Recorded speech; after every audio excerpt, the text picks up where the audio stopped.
Shabbat Agadol Mevorach, nous sommes Shabbat Agadol, Shabbat Metzora, et Be'ezrat Hashem, nous nous préparons à ce Hag HaPesach. C'est une fête que nous fêtons en deux temps. D'abord, nous remémorons toute la sortie d'Égypte, mais en même temps, on se prépare pour notre sortie. Parce que le Navi Michaël dit qu'Akadosh Baruch Hu va faire une parallèle entre Yetziat Mitzrayim et Geoula Shlema. Pourquoi c'est en parallèle? Parce que disent les Mefarshim que finalement, en Égypte, on n'était que 210 ans. Et la promesse était de 400 ans. Et pourquoi on est sorti encore plus tôt? Disent les Mefarshim que finalement, on ne pouvait pas résister. Le traitement était trop fort. On pouvait entièrement fondre. Qu'est-ce qu'il a fait à Kadosh Baruch Hu? Il nous a sorti avec la moitié du traitement. Et le reste du traitement des 400 ans qu'il a promis à Brit Ben Abetharim, on les monnaie dans tous ces galouillots, ces péripéties, et quand viendra la Géoula Shlema, ça sera vraiment la Géoula Shlema. Et c'est pour ça qu'on comprend quelque chose d'extraordinaire. C'est marqué que le rachat, il n'a pas le droit de manger un Korban Pessah. Quelqu'un qui n'est pas religieux, qui n'est pas croyant, il est tout de même au Seder, il respecte. Il peut manger de la matzah, il peut manger le maror, il peut manger haroset, il peut tout manger. Une seule chose qu'il n'a pas le droit de toucher, c'est Korban Pessah. Pourquoi il n'a pas le droit de toucher Korban Pessah? Il dit c'est une houka. Zot houkat Pessah, kol ben nechar lo yochalbo. Mais pourquoi cette houka? Il dit parce que finalement, Pessah, il est fait pour ceux qui sont aptes à eux-mêmes être de nouveau nigal. Eux qui, si jamais il y a un Mashiach, eh ben eux, ils seront des sortants de cette galoute.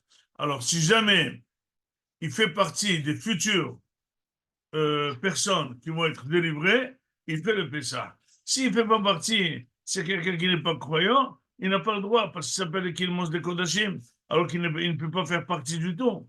C'est très important de savoir que Korban Pessah, c'est un sacrifice qui est venu pour sauver les premiers-nés, mais tout le monde l'a fait, et finalement, c'est ce qui symbolise la sortie Be'ezrat Hashem prochaine. Et c'est pour ça qu'on appellerait Hag Pesach. Il y a ceux qui l'appellent Hag Pesach, il y a ceux qui l'appellent Hag Matzot. Akadosh Baruch Hu, il l'appelle Hag Pesach, nous on l'appelle Hag Matzot. Pourquoi? Pardon, Am Israël l'appelle Hag Pesach, mais Hashem l'appelle Hag Matzot. Pourquoi? Nous, on rappelle ce qu'il a fait à Akadosh Baruch Hu pour nous, Asher Pasach, Al Bate Bnei Israël. Et Akadosh Baruch Hu dit, c'est le matzot qu'on a fait très vite et on est sorti, c'est grâce à nous, donc chacun flatte l'autre, entre nous et Am Israël. En tout cas, il est clair que nous nous préparons à la Géoula Shlema. Celui qui voit les péripéties aujourd'hui de Am Israël et de l'État d'Israël ne peut pas se taire et dire qu'il n'y a pas quelque chose qui se passe, qu'après 70, 72 ans d'existence d'Israël, nous sommes aujourd'hui notre existence est mise en cause encore plus que son début d'existence. Et on est vraiment envahi que des ennemis et tout le monde parle que de nous. Il y a les Dreyfusards et les anti-Dreyfusards, les anti-palestiniens et les pro-palestiniens. Et c'est pas évident. Et finalement, tous les pays qui sont mêlés, ça montre que finalement, Shaman Amim El Gazon, ça va être une guerre mondiale. Et pourquoi? C'est exactement ce qu'il y avait dans Paro. Paro, c'était une sommité à l'époque dans Mitzrayim, et finalement, il était chef de région.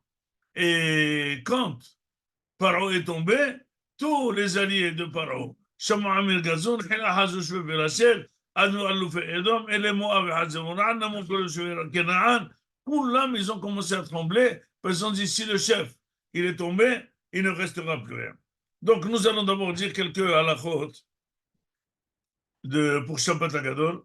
D'abord, par exemple, les plaques de céramique, les cuisinières, ou avec induction. Ceux-là, ils sont en principe à base de verre. Le verre, pour les Sfarad, il n'a même pas besoin de Hagala. C'est ça la halakha. Et pour les Ashkenaz, même Hagala ne peut pas lui servir. Pourquoi? Quel est le fond de la discussion? C'est que nous, on pense que le verre, il est opaque, il n'avale pas du tout, mais les Ashkenaz diraient que c'est un alliage qu'éventuellement il pourrait avaler, et seulement, puisqu'il avale de manière non commensurée, on ne sait pas exactement comment il avale, on ne peut pas faire la gala. La gala, on le fait à un métal, parce que le métal, on sait comment il avale. Donc, on dit Kebol'an, Karpolto. Mais si on ne sait pas. Donc, en tout cas, pour les sfarades, les verres en verre, Pyrex, Duralex, etc., etc., là où il y a des ex, on a le droit de les conserver même sans rien. Mais pour la plaque, il faut la nettoyer très bien, ou la plaque de céramique ou d'induction, il faut très bien la nettoyer. Si possible, mettre là-dessus de l'eau chaude.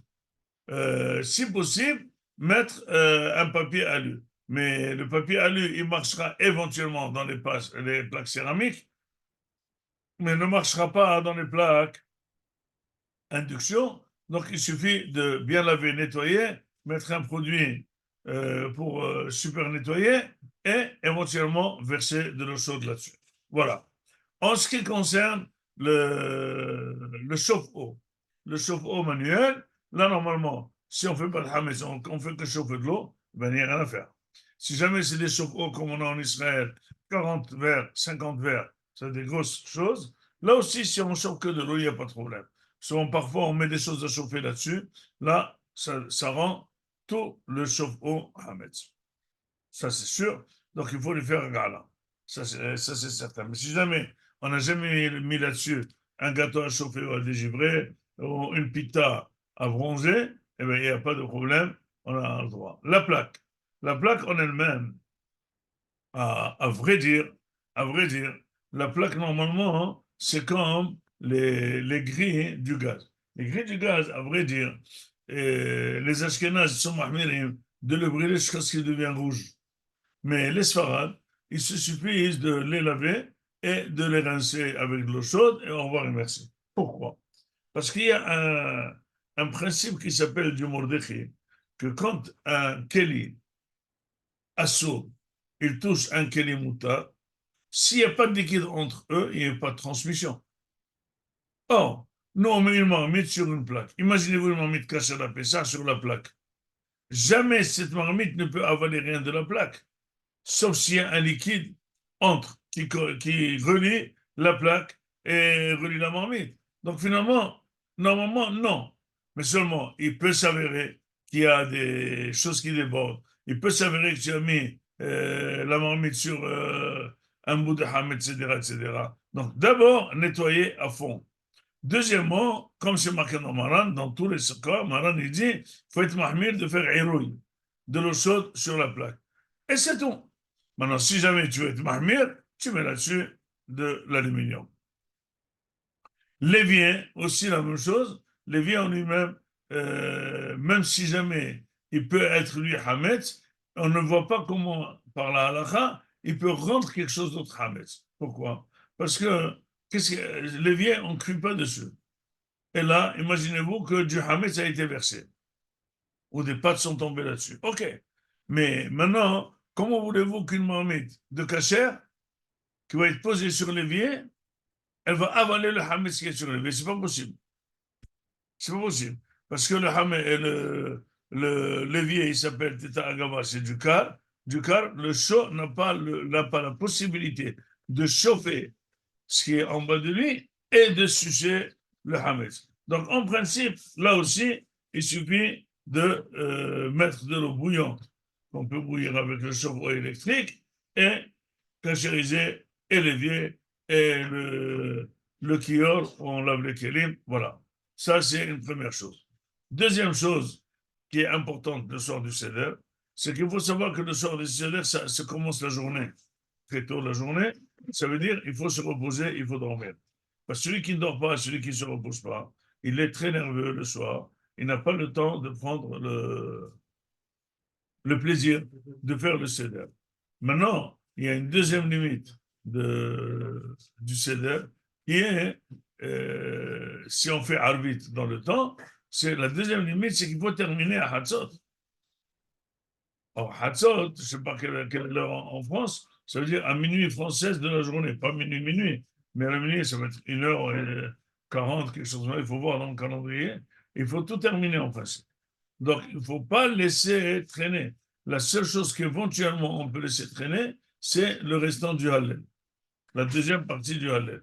Parce que, mais le Afikomen, il doit être absolument mangé avant Hatzot. Et donc, c'est marqué clairement dans le Kafahaim que tout celui qui mange les matzot et le maror, etc., comme il faut, la quantité requise, il ne mangera pas de médicaments toute l'année. C'est Badouk ou Moussé. Donc, il faut absolument savoir que le soir du Seder, on n'est pas obligé de bien manger, puisque finalement, c'est marqué clairement dans la Lacha qu'on est invité sur la table d'Hachem. Ça veut dire que celui qui a fixé le menu, c'est Hachem. Motzi, matzah, maror, korech, shulchan orech. Et après, tzafon, en principe, on est bourré. Donc, comme c'est marqué dans les poskim, la soirée de Pessah, il faut absolument voler le repas, très vite. Parce que plus tu restes de temps, plus tu manges. Donc, très vite un bout de poisson, très vite un bout de viande, attaquer la fécomène. Pourquoi? Parce qu'il y a un principe dans ce qu'on mange. Quand on mange quelque chose et on l'avale facilement, c'est du manger, on fait la mitzvah. Mais si jamais la personne, elle est full, et elle commence à manger d'ici à là, ici, et n'arrive pas à avaler, ça ne peut pas du manger, le Yatsa, il est hawado. Or, le vrai test, je vous le donne, du seder, est-ce qu'à la fin du seder, vous arrivez à avaler la fécomène? On dit non, non, non, ça suffit un petit bout. Non, 2 cassettes de préférence, c'est au moins kazaï. Kazaï, c'est la matzah fine, normale, ce qu'on appelle ashkenaz, pas les pitotes, c'est une main maximum chez chaque kazaï. Donc pour motzi matzah, c'est 2 mains, korech, une main, et tzafon, afikomen, c'est une main ou 2 mains. Zéro. Donc ça, il faut absolument manger comme il faut. Il faut bien être beau avec la salade, qu'elle soit propre de toute petite bête. Et voilà, une fois qu'on a réussi le CEDER, on a la garantie, une année entière de bonne santé, une année entière de bonnes nouvelles. Le plus important, il faut savoir que c'est le soirée où on discute. Donc, il ne faut pas rentrer les dossiers, ni de l'Iran, ni du Liban, ni etc. Il faut laisser que le dossier, ce soit ce dossier d'Hachem, c'est lire la Haggadah. Dans la Haggadah, il y a 1820 mots. 1820 mots, il y a exactement 1820, 1820 noms d'Hachem dans toute la Torah. Donc, il y a 1820 fois le nom d'Hachem. Donc, toute la Haggadah et les Gdosha, on ne peut rien avaler. Si jamais on sort, eh ben, il y a des passages qu'on peut se lever et rater, c'est pas grave, mais il y a des passages qu'on ne peut pas rater. C'est qui? Depuis Amar Rabban Gamliel, כל מי לא אמר 3 דברים אלו בפסח, ויצא ידי חטאו, פסח, מצה ומרור, cela, il faut absolument lire de ça jusqu'au Hallel, même les femmes, tout le monde est Chovat, c'est le plus important, c'est le mini-seder, le maximum, celui qui est malade, celui qui ne peut pas, celui qui est occupé avec les enfants, etc., etc. Le mini-seder, c'est le qui douche, Karpas, Rabban Gamliel, Gaal Israël, faire la soldat et terminer avec la fécomène. Voilà quelques détails pour vous. Je souhaite à tous, on vous remercie, vous étiez avec nous pendant les paniers de Pessah. Il y a beaucoup qui ont fait un effort de bon cœur. C'est encore possible que vous ayez ce souhait d'amener le sourire sur une famille, même s'ils ont déjà eu 52 €. C'est pas grave si on les donne une deuxième fois, une troisième fois. Aujourd'hui, la vie est très, très chère ici.